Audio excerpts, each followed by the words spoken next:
오늘 말씀은 계속하고 잊지 말라라는 제목입니다. 우리 두 번 읽어볼까요? 계속하고 잊지 말라. 계속하고 잊지 말라. 여러분, 무엇을 계속해야 되죠? 성경은 1절에 나와 있는데 형제 사랑을 계속해야 된다. 그리고 2절의 말씀인데요, 손님 대접하기를 잊지 말라는 거예요. 제목을 일부러 3절은 안 했는데, 그러면 3절 말씀 보면 갇힌 자를 어떻게 해요? 생각하라는 거예요. 그러니까 계속해라, 잊지 말아라, 생각해라, 이 세 가지 말씀입니다. 그렇죠? 한번 해볼까요? 계속해라, 잊지 말아라, 생각해라. 이게 다 동사로 명령, 계속 생각해야 된다, 계속 잊지 말아야 된다, 계속 멈추지 말아야 된다. 누구에 대해서? 형제 사랑하는 일에 대해서. 그리고 2절에 뭐죠? 손님 대접하는 일에 대해서.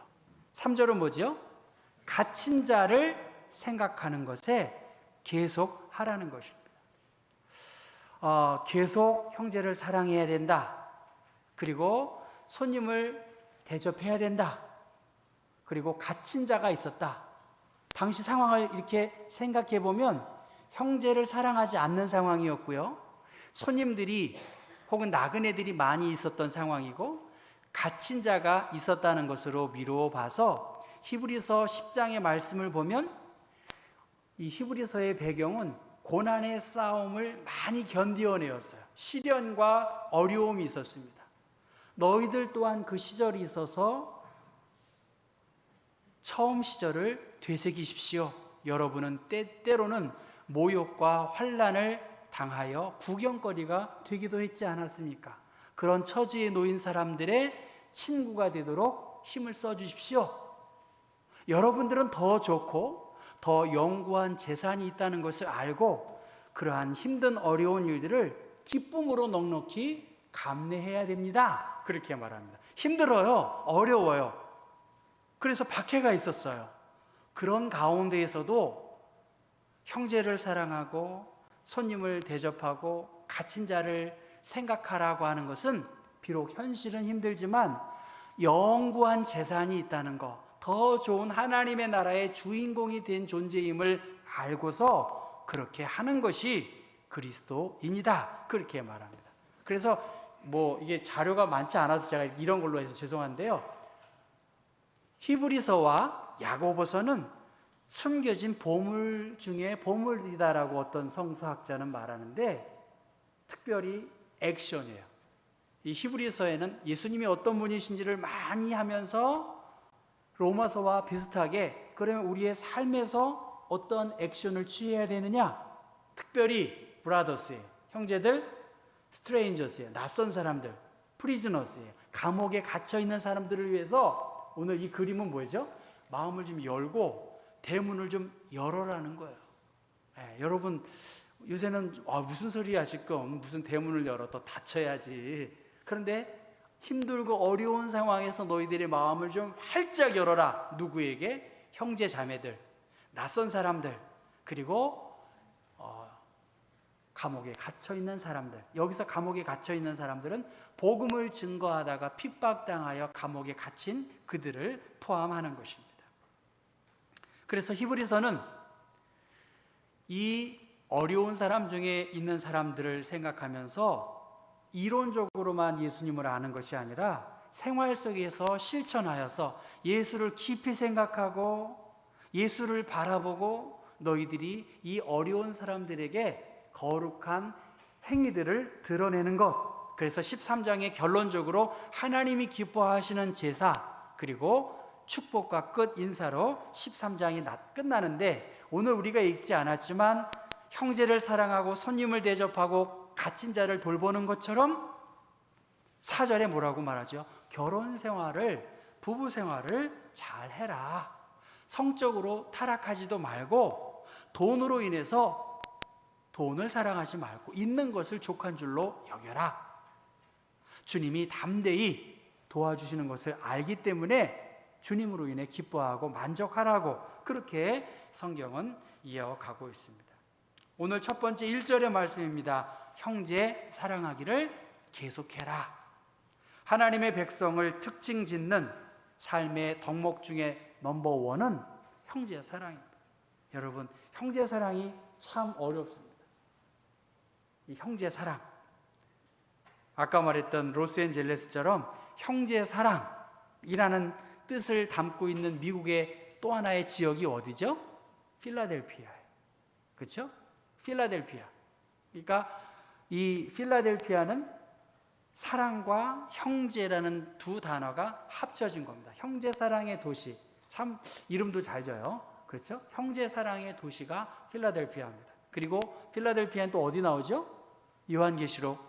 아시아의 7교회 중에 형제 사랑을 잘한 도시로, 교회로 적은 능력을 가지고도 내 말을 지키고 내 이름을 배반하지 않는 그러한 교회를 주님께서 칭찬하셨습니다. 지금 히브리서를 읽는 그 독자들, 그 공동체는 내외적으로 갈등과 어려움이 있었는데 이 갈등과 어려움 속에서 가장 필요한 것은 사랑이라는 거예요. 사랑. 형제끼리 계속해서 사랑하는 것, 그것이 하나님이 기뻐하시고 하나님께 영광을 돌리는 삶이라는 것입니다. 여러분 같이 한번 읽어볼까요? 같이 읽어봅시다. 시작. 너희가 더욱 힘써 너희 믿음의 덕의 지식을, 지식의 절제를, 절제의 인내를, 인내의 경건을, 경건의 형제 우애를, 형제 우애에 사랑을 더하라. 이런 것이 너희에게 있어 흡족한즉 너희로 우리 주 예수 그리스도를 알기에 게으르지 않고 열매 없는 자가 되지 않게 하려니와. 점점 더 성숙해서 어떻게 하나요? 형제 우애와 사랑으로, 사랑은 모든 허물을 덮고 율법의 완성이 사랑이라고 한 것처럼 힘들고 어려운 이 히브리 공동체 안에 정말로 필요한 것은 형제 사랑이라는 것입니다. 근데 여러분, 누가 형제일까요? 우리들끼리 기독교 공동체 안에 형제 자매를 바로 가리킨다라고 주장하는 사람도 있고요. 우리가 세상에서 만나는 모든 사람들 또한 바로 형제라고 포함하는 사람도 있습니다. 그래서 형제 사랑하기를 계속해라 하는 이 계속하라라는 것은 계속이라는 의미도 있지만 그 안에 머물러 있어라는 거예요. 이동하거나 변화되는 것의 반대 개념, 파멸이나 파멸되거나 소멸되는 것의 반대 개념으로 끝까지 어떤 조건과 상황 속에서도 끝까지 형제를 사랑하라. 변함없이 형제를 사랑하는 일에 거해라. 그렇게 말합니다. 디모데후서에는 너는 배우고 확실한 일에 거하라. 너는 내가 누구에게서 배운 것을 알며, 그렇게 말합니다. 확고부동하게 형제를 사랑하는 것, 그것을 꼭 붙잡는 것, 그것이 예수 믿는 사람들, 형제 자매가 사랑 안에서 화목하게 지내는 것이 하나님께 영광을 돌리는 그러한 권면으로 말씀을 했고요.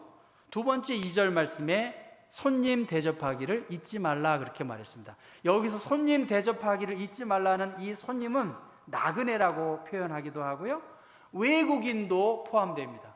우리로 말하면 한국에 일하는 그 외국인 노동자들, 그 사람들도 포리너입니다. 그리고 낯선 사람들, 그리고 이방인들도 있지만 이 원어에 보면 지식이 없는 사람들, 다른 말로 말하면 무식한 사람들, 덜 배운 사람들, 그 사람들을 잊지 말고 잘 환대하라는 것입니다. 여기서 말하는 손님 대접, 나그네, 이것은 초대교회에 말씀을 전하는 사람들, 이곳 저곳을 돌아다니면서 말씀을 전하는 사람도 포함되고요, 신체적이나 사회적인 약자, 결핍된 자들, 소외된 자들, 그들을 잘 섬겨라. 그래서 오늘 2절의 말씀에 이로써 부지 중에 천사들을 대접한 이들이 있었다. 누구죠? 아브라함이 세 사람을 접대했는데 그냥 접대하지 않았어요. 사라에게 떡을 굽게 했고요, 그리고 살찐 송아지를 잘 준비해서 요리해서 천사들을 대접했습니다. 그러니까 그 천사들이 뭐라고 말합니까? 내년 이맘때 아들이 있을 것이다. 생산할 수 없는 그 사라에게 그 몸을 회복시켜 주셔서 여호와께서는 능치 못한 일이 없기 때문에 이삭을 네가 출산할 것이다. 손님 대접한 자의 복이 이렇다라고 이야기하고요. 예수님 또한 보상을 바라지 않고 줄일 때 목마른 먹을 것을 주고 목마를 때 마시게 하고 나그네를 영접한 그들이 곧 그들에게 한 것이 내게 한 것이라고 그렇게 말씀하고 있습니다. 예. 그러니까 순회 설교자들에게 잘 환대하라는 것과 동시에 지금도 어려울 수 있겠지만 당시에 2000년 전에는 얼마나 더 어려운 사람들이 많았겠어요. 그렇게 나그네 된 사람들, 소외된 사람들을 함부로 하지 말라는 거예요. 제가 알고 있는 분은 그러세요. 자기 시아버지는 집에 거지가 오면 꼭 상에 차려다가 그분을 잘 대접하라고 그렇게 말했다는 거예요. 근데 쉽지 않은 내용 아니겠습니까? 여러분 안방에다가 딱 상을 봐서 식사를 대접하기가 쉽지 않잖아요. 그만큼 그 자기가 모신 그 시아버지가 그렇게 인품적으로 가난한 사람들을 잘 섬겨 주었다는 것이죠. 우리가 알고 있는 마르틴 루터, 교황이 황제에게 마르틴 루터를 신문하라는 명령을 내렸습니다. 그리고 마르틴 루터는 자신의 주장을 좀 거두기를 기대했지만 자신의 생각, 자신의 신앙의 양심을 결코 양보할 수 없다라고 그렇게 주장을 펴다가 칼 5세로부터 사제로부터 파문을 당하게 됩니다. 그래서 보름스 칙령을 발표했는데 그 보름스 칙령은 이거예요. 누구든지 마르틴 루터를 자기 집으로 들이지도 말아야 된다. 정원에 받아들이지도 말고 그에게 먹을 것과 마실 것을 주면 안 된다. 그를 숨기지 말고 은밀하게 공공연하게 말로써 행위로써 그에게 도움을 베풀거나 추정하거나 지지하거나 혹은 원조하지 말아라. 그를 잡을 수 있는 곳에서는 그를 붙잡아서 제어하고 생포하고 단단히 결박한 다음에 우리에게 압송해라. 그러니까 마르틴 루터는 사면 초과의 위험이 있었던 것이죠. 바로 그런 거예요. 지금 형제를 사랑하는 것, 그리고 손님 대접하기를 먼저 하라고 하는 것은 이 히브리서의 독자들 당시의 상황은 이보다 더 심각했습니다. 기독교인이 박해를 당하고 있었기 때문에 박해당하는 그 기독교인들을 맞아들이고 대접하는 것은 자신들 그렇게 선을 베풀었다가는 위험에 빠질 수 있는 상황이었다는 거예요. 그런 상황 속에서도 형제 자매를 사랑하고 손님 대접하는 일을 솔선수범해서 하라고 하는 것은 결단이 필요한 상황이었습니다. 그런데 이 위기의 상황은 오히려 신앙적으로 더 친밀감을 갖고 더 유대를 강화할 수 있는 좋은 계기가 될 수 있다는 것입니다. 여러분, 우리가 유명한 사람들 혹은 존경한 사람들이 우리 집에 오면 얼마나 기쁘겠어요. VIP를 영접할 수 있다면 영광스러운 것인데 성경이 말하고 있는 나그네들, 성경이 말하고 있는 이 형제들, 내가 사랑하기에는 너무나 힘든 아픔을 줄 수 있는 사람들인데도 불구하고 그들에게 대하여 무관심하지 말라고, 그들을 가볍게 여기지 말라고 그렇게 말합니다. 오늘 우리들은 예수를 믿고 그리스도의 사랑을 실천한다라고 이야기를 합니다. 또 많은 부분에 하는 것 또한 사실인데 정말 이웃의 슬픔, 절망하고 있는 사람들, 그들을 얼마나 내가 헤아리고 있냐는 것입니다. 지금 주변에 눈물 흘리고 있는 사람들이 있는데 나는 괜찮아 이렇게 생각한다고 한다면 예수님께서 친절과 자비를 베푸는 사람, 그것을 긍휼히 여기는 사람이라고 하는데 긍휼히 여기는 자가 복이 있다라고 그렇게 말씀하신 주님의 말씀을 다시 한번 기억해야 합니다. 여러분, 이 나무인데요, 이 나무가 어떤 나무일까요? 나무예요, 여러분. 나무. 근데 나무에 뭐가 달려 있어요. 뭐가 달려 있죠? 보시는 거죠? 나무에 뭐가 달려 있어요. 뭐가 달려 있죠? 네? 눈물이 달려 있어요. 눈물, 그렇죠? 눈물, 그렇죠. 좀 그래 안 보이세요? 난 더 잘 그릴 수 있어서. 눈물입니다. 눈물. 이걸 슬픔의 나무라고 말합니다. 슬픔의 나무. 유대인 사이에서 오랫동안 슬픔의 나무 이야기가 전해져 내려온다고 합니다. 슬픔의 나무. 세상을 떠나서 천국으로 가다 보면 한 나무를 지나게 된다고 합니다. 그 나무가 바로 슬픔의 나무입니다. 근데 그 슬픔의 나무에, 여기 보실래요? 슬픔의 나무에 사람들이 이렇게 하나씩 걸어놓고 가는 거예요. 이렇게 걸어놔. 뭘 걸어놓을까요? 내가 너무나 힘든 문제를 걸어놓고 주변에 다른 사람들의 그 문제를 또 이렇게 보는 거야. 사연을 이렇게 보는 거야. 내 문제를 보고 다른 사람들의 슬픔의 사연을 보고 갈 때는 어떻게 해요? 그 중에 하나를 뛰어가기도 한다는 거예요. 이건 누구 문제예요? 내가 가장 슬퍼하는 문제죠.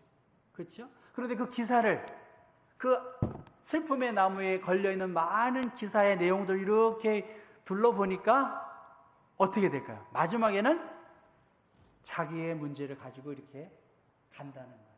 이해 가시죠? 제가 말하는 무슨 말씀인지 이해가 되시죠? 나만큼 슬픔을 겪은 사람이 있을까? 누가 내 아픔을 알아? 당신 내 상황 알아? 이렇게 말하잖아요. 그렇죠? 그런데 다른 사람들의 사연을 이렇게 걸려있는 걸 이렇게 보니까 내 문제는 문제도 아닌 거예요. 그래서 어떤 문제를 가지고, 이왕이면 그 중에서 가벼운 문제를 가져가는 거 아니겠어요? 일부러 미련하게 더 무거운 문제를 짊어지고 가는 건 아니지 않습니까? 이 슬픔의 나무, 여러분 묻습니까? 내가 겪는 슬픔, 감내할 만큼 내가 힘이 있다는 거죠. 힘들고 슬픈 일 많이 있지만 내게 주신 삶, 그것이 가장 감사하다고 생각하면서 우리는 천국에 이를 수 있다는 것입니다. 역지사지해 보면 내가 감내할 수 있다, 이것을 저 슬픔의 나무를 통해서 깨닫게 된다는 것입니다. 여러분 3절 말씀 같이 읽어보겠습니다. 너희도 함께 갇힌 것 같이 갇힌 자를 생각하고 너희도 몸을 가졌은 즉 학대받는 자를 생각하라. 학대받는 자, 감옥에 갇혀있는 사람들, 몹시 괴롭고 신체적인 가해가 가해진 그 사람들을 생각해 보라는 거예요. 저는 청와대 분수대 사랑채 주변에 여러 사람들의 사연이 있어요. 공감할 수도 있고 공감 안 할 수도 있고 뭐 여러 가지 문제가 있겠죠. 사실은 여러 가지 문제가 있는데 그들은 절규하고 있어요. 참 그거 어떻게, 간단한 문제가 아니지 않습니까? 역경당하는 자들, 너희가 갇힌 자를 동정하라. 그들은 이미 비방과 환난을 당해 구경거리가 되기도 하였고 재산을 빼앗기기도 했고 그들은 그처럼 고난당하는 자들의 동료가 되기도 했다는 것입니다. 바로 히브리서를 읽는 이 사람들은 자신들의 몸으로 고난을 경험한 것처럼 학대받는 자들을 잊지 말고 계속 관심 가지라고 그렇게 이야기했습니다. 관심을 기울여 보시라는 것입니다. 생각의 변화인가 무슨 책인데 책 제목을 잊어먹었는데 제가 읽고 있는데 폴 호건이라고 하는 미국의 작가가 존재하지 않는 것을 상상할 수 없다면 새로운 것을 만들어낼 수도 없으며 자신만의 세계를 창조하지 못하면 다른 사람이 묘사한 세계에 머무를 수밖에 없다, 그런 말을 남겼다고 합니다. 존재하지 않는 것을 상상할 수 없다면 새로운 어떤 것들이 창조될 수 없다는 거예요. 여러분 정말 뭔가 다른 사람들은 존재하지 않는 것들을 미리 기대하고 소망하면서 뭔가를 발명해내는 거 아닐까요? 그게 발명가 아닙니까, 여러분? 지금 이 상황에서 우리가 이렇게 마이크가 있을지 혹은 뭐 이렇게 요거 하나로 움직여질지 누가 알았겠어요? 근데 누군가는 그 필요를 생각하고 상상해내니까 발명하고 세상이 더 진화하고 있지 않습니까? 존재하지 않는 것을 상상할 수 없다면 우리의 미래가 없는 것처럼 꿈이 없으면 우리의 미래 또한 밝지 않다는 것이겠죠. 상상해 보라는 것입니다. 창조할 수 있다는 거예요. 새로운 길이 열릴 수 있다는 것입니다. 그래서 어느 미학자는 창조적인 상상이 관념의 단계에서 현실의 단계로 나아가게 할 것이다. 창조적인 상상, 꿈을 꿔도 실현 가능할 하나님이 도우실 것들을 꿈꾸고 미래를 향해 나아가면 그 일이 이루어진다는 거예요. 왜 쓸데없는 생각을 해?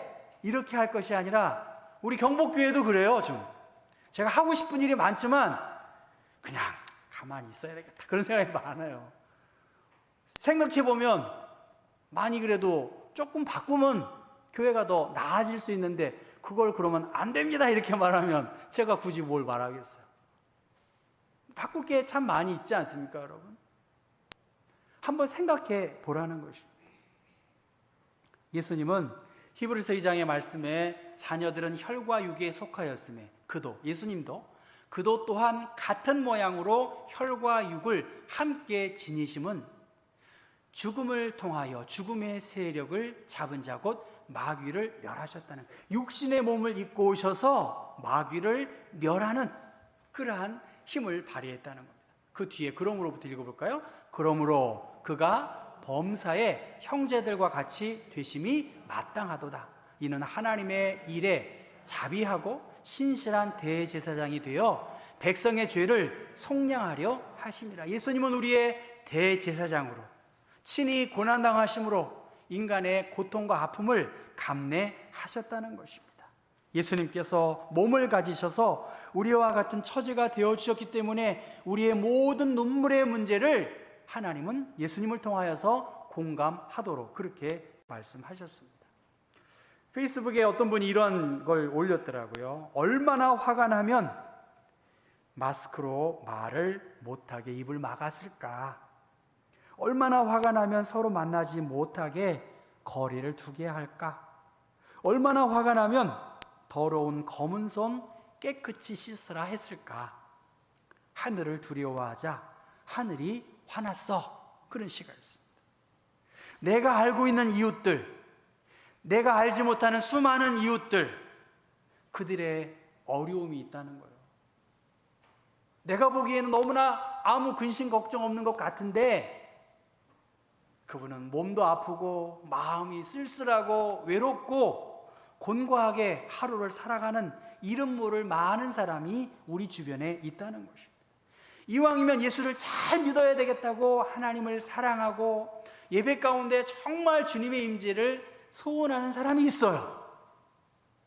그리고 주님의 위로 아니면 성령의 인도하심이 아니면 한 걸음도 나갈 수 없겠다라는 절망에 처한 사람들이 우리 주변에 많이 있는데 무심코 던진 말 한마디,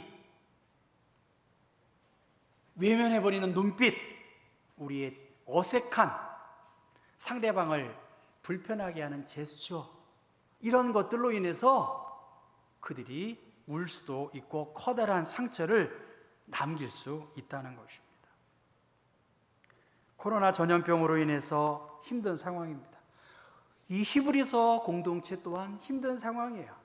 정말 우리에게 정말 필요한 생명의 말씀이 무엇일까? 형제를 사랑하는 거예요. 그것을 생각 속에서만 머물 것이 아니라 구체적으로 몸으로, 물질로, 시간으로, 관념이 말로만이 아니라 더 적극적으로, 더 긴밀하게 마음을 열고 그들과 함께 하라는 것이 성경이 우리에게 주고 있는 권면의 말씀입니다. 주중에 교회에서 어떤 분들은 교회에 오셔서 기도하시더라고요. 저는 우리 교인들이 뭐 하시는지 모르겠어요. 이 좋은 교회에 오셔서 기도도 하면 얼마나 좋을까? 여기서 노래하면 얼마나 좋을까? 하나님과의 1대1의 관계에서 얼마나 좋을까? 그런 생각을 해요. 여러분들 꼭 어느 중보기도로만 모이지 말고 주중에 오세요. 교회에 언제든지 열려있어요. 제가 열어놓으라고 그랬어요. 저쪽은 닫더라도 다 있는데 열어놓으시라고. 누구든지 오셔서, 우리 교인들이에요, 오셔서 기도하시도록 이 자리가 은혜의 자리로, 하나님을 만나는 귀한 자리로 얼마나 적합한 곳입니까? 세상이 빠르게 변하고 있습니다. 여러분 식당에 가보세요. 요새는 거의 다 앉는 의자로 식당이 바뀌고 있습니다. 우리의 신앙생활도 달라져야 돼요. 우리 경복교회의 교인들의 마음 또한 달라져야 되고 우리가 상상하고 꿈꿔야 해요. 앞으로 이 언택트 상황에서 어떻게 우리가 예배를 드릴까? 여러분, 저도 이게 다 바꿔놓은 거예요. 저 카메라를 보세요. 사실 저 카메라는 별로 안 좋아요. 그냥 뭡니까? 무슨 카메라죠, 여러분? 손으로 들고 있는 이런 카메라예요. 저게 거꾸로 서 있어요. 전 여러분이 말씀하시면 바꿔봐요. 더 밑에서 보도록 바뀌어 있어요. 무엇입니까? 하나님께서 우리에게 거룩한 일들을 위해 변화하고 새로워지도록 상상하고 꿈꾸면, 특별히 예배와 삶 가운데 형제 사랑과 낯선 사람들에 대해서 자비를 베풀고 마음을 쓸 때 하나님께서 그들을 돕고 우리가 도울 수 있는 길 또한 열어주신다라고 성경은 말하고 있습니다. 힘들고 어려운 상황이지만 특별히 하나님이 기뻐하시는 일들, 형제를 사랑하는 일, 그리고 손님 대접하기를 힘쓰는 것, 그리고 복음을 위해서 애쓰고 또 눈물을 흘리는 가난한 사람들, 우리가 우리 주변에 있는 사람들, 내가 한 말과 행동과 제스처가 그들에게 격려와 위로가 되어야지 눈물 흘리는 일들을 하면 안 될 것입니다. 기도하십시다. 하나님 아버지, 정말 여러 어려움에 있는 사람들이 많이 있습니다. 굳이 말 한들 그것을 이해할 사람이 없기에 주님께 눈물로 기도하고 소원을 아뢰는 사람 또한 많이 있습니다. 그 슬픔의 열매들을 간직한 자들이 이렇게 나와 예배하고 기쁨으로 예배합니다. 일주일의 삶이 교회에 나와서 예배드리고 형제 자매의 끈끈한 사랑으로 함께 한다면 세상 또한 살아갈 수 있는 힘을 얻을 줄로 믿습니다. 우리가 그러한 거룩한 일들을 위해서 마음을 함께하고 따뜻하게 손잡아주고 따뜻한 눈빛으로 그들을 바라볼 수 있는 하나님의 사람들, 성숙한 그리스도인들, 그래서 주님의 큰 기쁨을 드러낼 수 있는 사람들 되게 하옵소서. 예수 그리스도의 이름 받들어 기도했습니다. 아멘.